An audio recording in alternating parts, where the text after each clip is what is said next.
यदि आपके पास एमए की डिग्री है और आप यूजीसी नेट का फॉर्म ऑनलाइन करना चाहते हैं तो आप जाइए sarkarijal.com पर। वहाँ पर आप लेटेस्ट नोटिफिकेशन में आपको मिलेगा NTA UGC net online form. आप उस पर क्लिक करेंगे जहाँ पर आपको शॉर्ट नोटिफिकेशन दिया गया है कि इसकी लास्ट डेट कब है। 28/10/2023 को है। जनरल के लिए कितनी फ़ीस कटेगी, OBC के लिए कितनी फ़ीस कटेगी, SC ST और फिजिकल हैंडीकैप्ड के लिए कितनी फ़ीस कटेगी, JRF के लिए कितनी यहाँ पर एज रखी गई है। यहाँ पर करेक्शन डेट भी दिया गया है, आप करेक्शन बाद में कर सकते हैं। तो ये सारी चीज़ें हैं। JRF के लिए 31 साल है और नेट के लिए कोई लिमिट नहीं है। आप मैक्सिमम एज आप JRF नेट के लिए फॉर्म ऑनलाइन कर सकते हैं। यहाँ पर कुछ सब्जेक्ट दिए गए हैं और सब्जेक्ट के कोड दिए गए हैं। आपके मन मुताबिक होगा जो सब्जेक्ट आपका है और सब्जेक्ट का कोड है, आप उसको देख सकते हैं कि किस किस सब्जेक्ट के लिए फॉर्म आप ऑनलाइन कर सकते हो। स्क्रॉल करते हुए आप नीचे की तरफ जाएंगे तो मुझे जो फॉर्म अप्लाई करना है वो योगा का है, यानी MA योगा से कैंडिडेट ने अपना MA कर रखा हुआ है, तो इनका कोड है 100। अब यहाँ पर अप्लाई ऑनलाइन क्लिक हियर पे आप क्लिक करेंगे, जहाँ पर आपके पास अभी कोई डेटा तो है नहीं, इसलिए आप न्यू कैंडिडेट रजिस्टर हियर पे आप क्लिक करेंगे। उसके बाद आप स्क्रॉल करते हुए नीचे की तरफ जाएँ, यहाँ पर चेक बॉक्स दिया गया है, चेक बॉक्स पर आप टिक करेंगे और क्लिक हियर टू प्रोसीड पे आप क्लिक करेंगे। जहाँ पर आपका नाम, ध्यान रखिएगा आप अपने हाई स्कूल के डेटा के अनुसार ही आप फिल करेंगे। सेकंड बॉक्स में आप अपने पिता का नाम डालेंगे। थर्ड बॉक्स में आप अपने माता का नाम डालेंगे। उसके बाद आपका डेट ऑफ बर्थ आप यहाँ पर फिल करेंगे। तो ये सारी चीज़ें जब तक मैं ये काम कर रहा हूँ तब तक आप मेरे चैनल को सब्सक्राइब ज़रूर कर लीजिए, क्योंकि ऐसे ही वीडियो हम अपने चैनल पर लाते रहते हैं कि कोई भी आज सरकारी जॉब आती है, प्राइवेट जॉब आती है, तो हम वहाँ पर नोटिफिकेशन पहले बताते हैं, फिर आपको फॉर्म ऑनलाइन कैसे होगा वो बताते हैं। डेट ऑफ बर्थ फिल करने के बाद आप एक ईमेल आईडी डालेंगे और कंफर्म ईमेल आईडी करेंगे, यानी दोनों बॉक्स में आपका ईमेल आईडी ही पड़ेगी। कंफर्म करेंगे। फिर आपसे आपका जेंडर पूछा जा रहा है, मेल है या फीमेल है। आप एक मोबाइल नंबर डालेंगे। मोबाइल नंबर को यहाँ पर आप फिल करेंगे और कंफर्म मोबाइल नंबर पे दोबारा से आप उसको रिपीट करेंगे। उसके बाद आपसे पूछा जा रहा है आपका आइडेंटिटी टाइप। यहाँ पर आधार कार्ड का ऑप्शन आपके पास नहीं है, ड्राइविंग लाइसेंस है, गवर्नमेंट ID है, पैन कार्ड है, पासपोर्ट है, राशन कार्ड है, वोटर ID है। तो मैक्सिमम लोगों के पास वोटर ID, पैन कार्ड होता है, तो कैंडिडेट के पास पैन कार्ड उपलब्ध है। इस पैन कार्ड पे क्लिक किया, पैन कार्ड का नंबर आप फिल करेंगे। उसके बाद यहाँ पर एड्रेस पूछा जा रहा है, जहाँ पर आप अपने गांव का नाम फिल करेंगे। सेकंड में अपने पोस्ट का नाम और उसके बाद अपनी तहसील या जो भी हो, कंट्री फिल करेंगे। आप स्टेट चूज़ करेंगे अपना। स्टेट के बाद अपनी आप डिस्ट्रिक्ट चूज़ करेंगे, जिस डिस्ट्रिक्ट में आप रहते हैं वहाँ पर एरिया का पिन कोड आप फिल करेंगे। इतना करने के बाद स्क्रॉल करिए, यहाँ पर check box same as permanent address पे करेंगे, हो जाएगा, फिल हो जाएगा ऑटोमेटिक। अब यहाँ पर आपका एक पासवर्ड पूछा जा रहा है, वो पासवर्ड आप खुद बनाएंगे, जैसे कि जिसमें आपका नाम होगा, एक नंबर होगा, स्पेशल कैरेक्टर होगा, ऐसे करके सिक्योर पासवर्ड एक बना लेंगे। वही सेम पासवर्ड में कंफर्म पासवर्ड पे करेंगे। सिक्योरिटी क्वेश्चन पूछा जा रहा है, दोनों में आपको जो पसंद हो, आपके फर्स्ट स्कूल का नाम या मदर नेम, तो मदर नेम आसान होगी, बाद में आवश्यकता लगेगी। तो हमने कहा कि आप मदर नेम तो अपनी माता का नाम डाल सकते हैं या फिर जो भी आपका मन करे आप उसको फिल कर सकते हैं। अब यहाँ पर कैप्चा कोड दिया गया है, कैप्चा कोड यहाँ पर आप डालेंगे। उसके बाद आप सबमिट के बटन पर आप क्लिक करेंगे। आप देखेंगे कि आपके ईमेल आईडी पर एक OTP भेजी जाएगी। अब ज़रा मैं यहाँ पर सबमिट के बटन पर जैसे मैं क्लिक करूँगा, अब मैं आपको दिखा, जो OTP भेजी गई है उसमें आप ओके करेंगे। अब आपके ईमेल आईडी पे जो OTP को फिल करेंगे और वेरीफाई कर देंगे। अब देखिए आपका जो अकाउंट है वो क्रिएट कर दिया गया है और आपको जो एप्लीकेशन नंबर है वो आपके ईमेल पर भेज दिया गया है।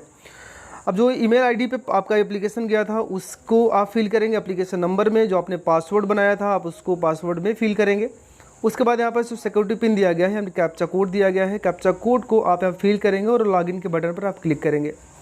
आप देखें कि आपका जो फॉर्म है वो लॉगिन हो चुका है और आपको आप स्क्रॉल कर नीचे की तरफ जाएंगे तो आपको मिलेगा कंप्लीट एप्लीकेशन फॉर्म। आप क्लिक करेंगे, जहाँ पर आपकी डिटेल्स सारी फील्ड है। जैसे कि आपका पूछा जा रहा है कि आप नेशनलिटी क्या है आपकी, तो आप नेशनलिटी में आप अपना डालेंगे इंडिया, इंडियन हैं आप। उसके बाद आइडेंटिटी टाइप में आपका ऑलरेडी पैन कार्ड है। कैटेगरी में आप चुनेंगे कि आप जो OBC हैं, नॉन क्रीमी लेयर के अंतर्गत आते हैं। अब ध्यान, नेशनल फेलोशिप OBC में वो कैंडिडेट आते हैं जिनकी सालाना इनकम 6 लाख से नीचे है और जिन्होंने पोस्ट ग्रेजुएशन की डिग्री उन्होंने प्राप्त कर रखी है, उन पर आप यस करेंगे। उसके बाद यहाँ पर देखिए ज़रा कि आप PWD कैंडिडेट है, नहीं है, तो ये डायबिटिक है, नहीं है, तो आपकी इनकम कितनी है माता पिता का, जो भी आपका हो डालिएगा। उसके बाद बिलोंगिंग मिनॉरिटी कम्युनिटी, यानी कि आप आते हैं नहीं आते हैं छोड़ दीजिएगा। तो अब ये चीज़ यहाँ पर ज़रा देखिएगा, ठीक है ना। यहाँ पर आपसे कुछ डिटेल्स मांगी गई हैं। तो ये कह रहा है कि आपने जो एमए का किया हुआ है ना, वो किससे किया हुआ है, आपका जो एमए की डिग्री है ना वो किससे है। तो अगर इसमें से मिल रहा है तो ठीक है, नहीं तो आप इसमें अदर डाल दीजिए और यहाँ पर अपने सब्जेक्ट का नाम डालिएगा। तो कैंडिडेट ने योगा कर रखा है तो योगा उसमें था नहीं, इसलिए अदर डाल के हमने योगा कर दिया। अब यहाँ पे कैप्चा कोड मैं फिल करूँगा, आई एग्री पे क्लिक करूँगा, सेव एंड नेक्स्ट के बटन पर आप क्लिक करेंगे। इतना करने के बाद मेरा डेटा सेव हो जाएगा। और अब यहाँ पर मुझे जो हमारी कम्युनिकेशन डिटेल्स हैं, जैसे कि मेरे गाँव का नाम, एड्रेस, मेरा टोटल यहाँ पर दी गई हैं। इसमें कुछ नहीं करना है, बस आपको कैप्चा कोड फिल करना है, आई एग्री पे के बटन पर क्लिक करना है और सेव एंड नेक्स्ट के बटन पर आपको क्लिक कर देना है। इतना करने के बाद मेरा डेटा अब सेव हो जाएगा। सेव होने के बाद अब मुझसे ये पूछा जा रहा है कि क्या आपके पास आधार नंबर है, तो यस करिए, आपका आधार नंबर भी आ जाएगा, और सॉरी एप्लीकेशन नंबर आ जाएगा। यहाँ पर यस पहले वाले पे क्लिक करिएगा और फिर आप आधार नंबर यहाँ पर आपका दिखाई देगा। उसके बाद यहाँ पर कैप्चा कोड फिल करेंगे, एग्री पे बटन क्लिक करेंगे, सेव एंड नेक्स्ट करेंगे। ये बड़ा आसान है, ठीक है ना, इसमें कोई दिक्कत आपको नहीं होनी चाहिए। अगर फिर भी आपको कोई प्रॉब्लम हो रही तो मुझे बताइएगा। उसके बाद यहाँ पर किसके लिए अप्लाई कर रहे हो, देखिए जो कैंडिडेट 31 साल या उससे नीचे है और एमए कर रखा है किसी भी सब्जेक्ट से, तो वो जीआरएफ के लिए फॉर्म ऑनलाइन कर सकते हैं। अगर नहीं है तो आप असिस्टेंट वाले पे आप क्लिक करेंगे, असिस्टेंट प्रोफेसर पे। तो हमने क्लिक किया। तो ये जो कैंडिडेट है योगा से है तो इनका 100 कोड है, तो आप कोड आपने देखा ही था। तो जो पेपर का मीडियम हो किस में होगा, आप चूजिए हिंदी, अगर पसंद है हिंदी, इंग्लिश, चॉइस आप चूज़ करिएगा। पहले में स्टेट, दूसरे में आपकी डिस्ट्रिक्ट, दो आपकी जो डिस्ट्रिक्ट अगर आ रही है तो चूज़ करिएगा। उसके बाद फिर से अपना स्टेट चूज़ करेंगे सेकंड वाले में, फिर अपनी डिस्ट्रिक्ट जो आपके आसपास हो और जहाँ पर आपको सुविधा मिल सके वो डिस्ट्रिक्ट आप चूज़ करेंगे। इस प्रकार से आपको 4 एग्ज़ाम सिटी चूज़ करने का आपको ऑप्शन मिलेगा। तो अपनी एग्ज़ाम सिटी को आप ध्यान से फिल करें। इन्हीं चारों सिटी में आपका जो सेंटर है वो भेजा जाएगा। अगर आपकी होम डिस्ट्रिक्ट में आपको मिल जाती है तो बहुत अच्छी बात है, ठीक है ना, आपको घर से आने जाने का मौका मिल जाएगा। तो ये मैं फ़िल कर लेता हूँ। फिल करने के बाद मुझसे पूछा जा रहा है कि आपका जो फादर हैं वो क्या करते हैं। तो जो भी करते हों आप इसको बता दीजिए। मेरे इनके जो कैंडिडेट हैं एग्रीकल्चर बता रहे हैं, तो हमने इसको फिल कर दिया। और इनके क्वालिफ़िकेशंस क्या हैं, तो अगर हाई स्कूल इंटर जो भी किया हो उसको। अब मदर का पूछा जा रहा है, मदर क्या है, तो मदर जो भी हो, जैसे हाउस वाइफ इसमें ऑप्शन है नहीं, अदर डाल सकते हैं आप, ऐसी बात नहीं है। तो मैं एग्रीकल्चर फिल कर देता हूँ, ठीक है ना। तो यहाँ पर एग्रीकल्चर दिया हमने। उसके बाद पढ़ी लिखी है, इलिटरेट का मैं कर देता हूँ, जैसा भी होगा। उसके बाद आप यहाँ पर कैप्चा कोड फिल करेंगे, ठीक है ना। कैप्चा कोड फिल करिए, चेक बॉक्स पे क्लिक करिए एग्री पे, और सेव एंड नेक्स्ट के बटन पर आप फिर से क्लिक कर दीजिए। तो ये कुछ डिटेल्स हैं जो यहाँ पर मैं प्री फिल कर रहा हूँ। अब यहाँ पर आपका पूछा जा रहा है कि आपने जो योगा किया हुआ है, योगा से आपने एमए की डिग्री प्राप्त की हुई है, तो आप पास हैं या फेलिंग हैं। तो पास हैं, और कब पास हैं वो बताना है। उसके बाद यहाँ पर देखिए क्या है वो, यानी क्वालिफिकेशन एग्जामिनेशन का फॉर्म क्या है।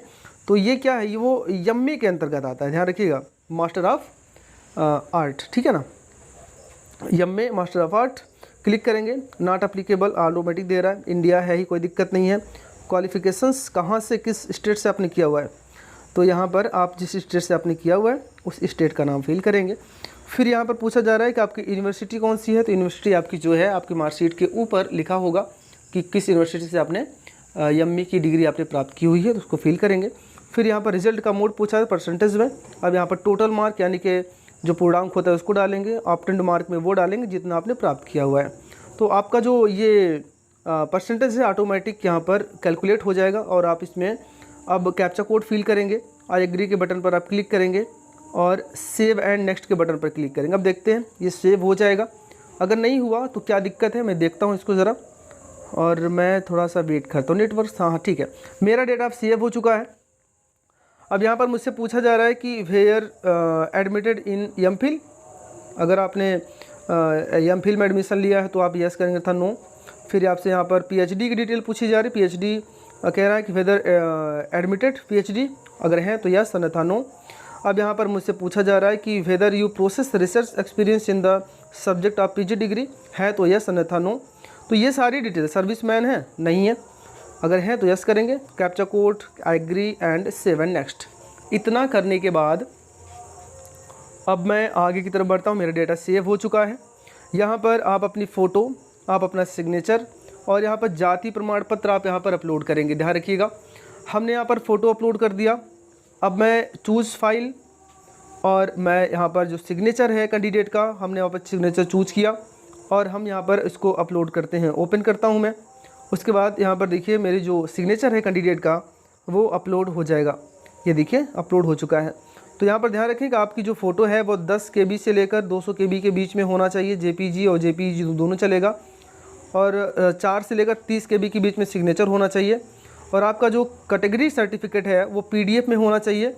और इसकी जो साइज़ है 50 KB से ऊपर और 300 KB के नीचे होना चाहिए।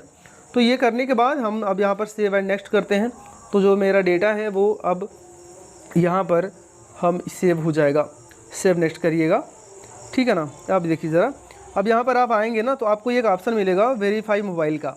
चाहे तो आप इस ऊपर वाले पे भी क्लिक कर सकते हो, लेकिन आप नीचे की तरफ जाओगे तो फिर मिलेगा आपको। ये देखिए, please verify your mobile number. तो क्लिक हियर पे आप जैसे ही क्लिक करेंगे, ठीक है ना, मैं अब क्लिक कर देता हूँ। वेट कर दिया। अब यहाँ पर जो कैप्चा कोड दिया गया ना, कैप्चा कोड आप फिल करेंगे। सेंड OTP के बटन पर आप क्लिक करेंगे। जैसे ही आप सेंड OTP के बटन पर क्लिक करेंगे तो आपके मोबाइल नंबर पर एक OTP भेजी जाएगी, 1 टाइम पासवर्ड भेजा जाएगा। अब आप उस OTP को फिल करें और आप वेरीफाई OTP के बटन पर जैसे ही क्लिक करते हैं तो आप देखें कि आपका जो मोबाइल नंबर है वो वेरीफाई कर दिया जाएगा, ठीक है ना। अब यहाँ पर देखिए ज़रा, नीचे है कंप्लीट एप्लीकेशन फॉर्म। अभी तो कंप्लीट हो चुका है, खैर दिखा नहीं रहा, इसलिए मैं कंप्लीट एप्लीकेशन पे फॉर्म पे मैं अब दोबारा से क्लिक करता हूँ, ठीक है ना। तो मेरा एप्लीकेशन फॉर्म खुल गया है और मैं सबमिट के बटन पर क्लिक करता हूँ। यहाँ पर जितनी भी डिटेल्स दी गई है ना, सभी डिटेल पर आपको चेक बॉक्स करना है। हमने कर दिया और फाइनल सबमिट पर आप क्लिक करेंगे। अब देखिए ज़रा, वेट करिए। हाँ ठीक है, डेटा सेव सक्सेसफुली, ओके। अब देखिए मेरा जो फॉर्म है वो कंप्लीट हो चुका है। फीस पेमेंट की बारी है, आप पे क्लिक करेंगे।